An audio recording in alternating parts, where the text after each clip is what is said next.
Good morning students, আশা করি তোমরা সবাই ভালো আছো, সুস্থ আছো। আমি তোমাদের লিপিকা সিস্টার। আমি এখন তোমাদের ক্লাস 3 বাংলা ক্লাস নেব। তোমরা সবাই জানো যে আমাদের ব্যাকরণ আর রচনা সিলেবাস শেষ হয়ে গেছে, তাই আমি তোমাদের এখন মে মাসে যে বাংলা পাতাবাহারের যে গল্পটা বাকি আছে ঢেউয়ের তালে তালে, সেই গল্পটা খানিকটা অংশ এখন আমি তোমাদের পড়াবো এখন, আর লিখিয়ে দেবো প্রশ্ন উত্তর, তোমরা লিখে নেবে। প্রথমেই দেখো বইতে যে শব্দার্থগুলো আছে সেই শব্দার্থগুলো তোমরা ভালো করে পড়বে। গল্পটা খুব ভালো করে রিডিং করবে, 2-3 বার করে খুঁটিয়ে খুঁটিয়ে ভালো করে পড়বে, যাতে ভেতর থেকে ছোট ছোট প্রশ্ন আসলে তোমরা লিখতে পারো। তারপর শব্দার্থগুলো ভালো করে পড়বে। তারপরে যে লেখক পরিচিতি আছে সেইটা ভালো করে পড়বে। এবার আমি তোমাদের অনুশীলনী কিছু প্রশ্ন উত্তর লিখে দিচ্ছি, দেখো তোমরা ভালো করে। প্রথমেই আছে এক কথায় উত্তর দাও। 1 ক, অভিযানে লেখকের সঙ্গীর নাম কি? অভিযানে লেখকের সঙ্গীর নাম কি? উত্তর দেখো, অভিযানে লেখকের সঙ্গীর নাম অ্যালবার্ট জর্জ ডিউক। খ, অভিযানে নৌকাটির নাম কি? উত্তর, অভিযানে নৌকাটির নাম কনৌজি আংড়ে। কনৌজি আংড়ে। গ, নৌকাটি কোন মহাসাগরের দিকে এগিয়ে যাচ্ছিল? উত্তর, নৌকাটি ভারত মহাসাগরের দিকে এগিয়ে যাচ্ছিল। ঘ, লেখকের অভিযানের গন্তব্যস্থল কোথায় ছিল? উত্তর, লেখকের অভিযানের গন্তব্যস্থল ছিল আন্দামান। ওমো, ডিউক হাসতে হাসতে গড়িয়ে পড়ছিল কেন? উত্তর, লেখক রসগোল্লা খাবার পর 2-1 ফোঁটা রস গায়ে এসে পড়ল। লেখক রসগোল্লা খাওয়ার পর 2-1 ফোঁটা রস গায়ে এসে পড়ল। তাড়াতাড়ি পিঁপড়ে উঠবে ভেবে সমুদ্রের জল দিয়ে ধুচ্ছিলেন। সমুদ্রের জল দিয়ে ধুচ্ছিলেন, তাই দেখে ডিউক হাসতে হাসতে গড়িয়ে পড়ছিল। চ, দুপুরবেলা মাছের সঙ্গে কার লড়াই চলছিল? উত্তর, দুপুরবেলা মাছের সঙ্গে ডিউক এবং লেখকের লড়াই চলছিল।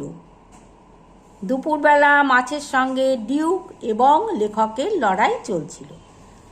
ছ, আংড়ের চারধারে যে চিড়িয়াখানা তৈরি হয়েছিল তাতে কারা ছিল সবচেয়ে দর্শনীয় বস্তু?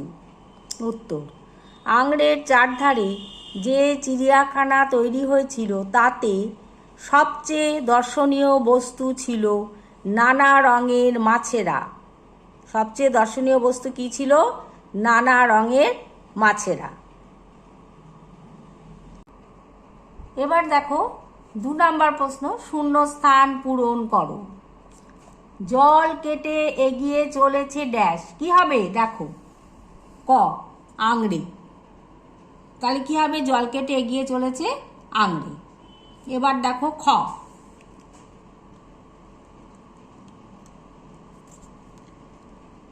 আজ সকাল থেকে একটা ড্যাশ চলেছে আমাদের পেছনে পেছনে।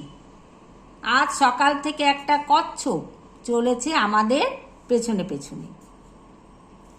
গ, আবার ড্যাশ নিয়ে বসেছে ডিউক, কি হবে? আবার সেক্সটান্ট নিয়ে বসেছে ডিউক।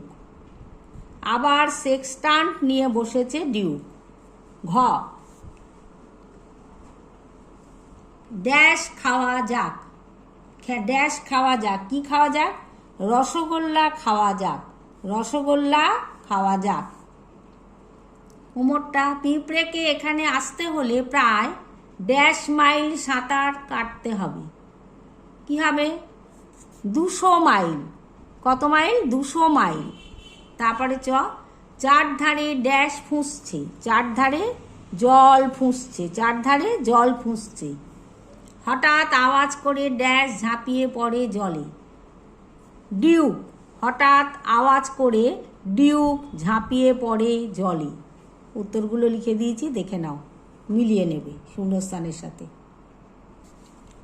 এবার টিকা লেখো। টিকা প্রথমেই আছে সেক্সটান্ট। প্রথমেই আছে সেক্সটান্ট। সেক্সটান্ট বইতে এখানে লেখা আছে, দেখো, যে যন্ত্রের সাহায্যে সূর্য ও অন্যান্য নক্ষত্রের কৌণিক উচ্চতা মাপা হয় তার নাম সেক্সটান্ট। যে যন্ত্রের সাহায্যে সূর্য ও অন্যান্য নক্ষত্রের কৌণিক উচ্চতা মাপা হয় তার নাম সেক্সটান্ট। অভিযাত্রীদের কাছে দিক নির্ণয়ের জন্য এটি একটি অত্যাবশ্যকীয় যন্ত্র। অভিযাত্রীদের কাছে দিক নির্ণয়ের জন্য এটি একটি অত্যাবশ্যকীয় যন্ত্র। এটা ভালো করে বই থেকেই মুখস্থ করবে, সেক্সটান্ট। পরেরটা আছে, দেখো, টিকা লেখো কনৌজি আংড়ে। কনৌজি আংড়ে, দেখো, 1969 সালের 1 ফেব্রুয়ারি 1969 সালের 1 ফেব্রুয়ারি লেখক এবং ডিউক যে ডিঙি নৌকা করে আন্দামানের অভিমুখে যাত্রা করেছিলেন তার নামটা ছিল কনৌজি আংড়ে। আবার বলছি, দেখো, 1969 সালে 1 ফেব্রুয়ারি লেখক এবং ডিউক যে ডিঙি নৌকা করে আন্দামানের অভিমুখে যাত্রা করেছিলেন তার নামটি ছিল কনৌজি আংড়ে। আজকে এই পর্যন্ত। এর পরের দিন আবার শেষের প্রশ্নগুলো আমি তোমাদের লিখিয়ে দেব।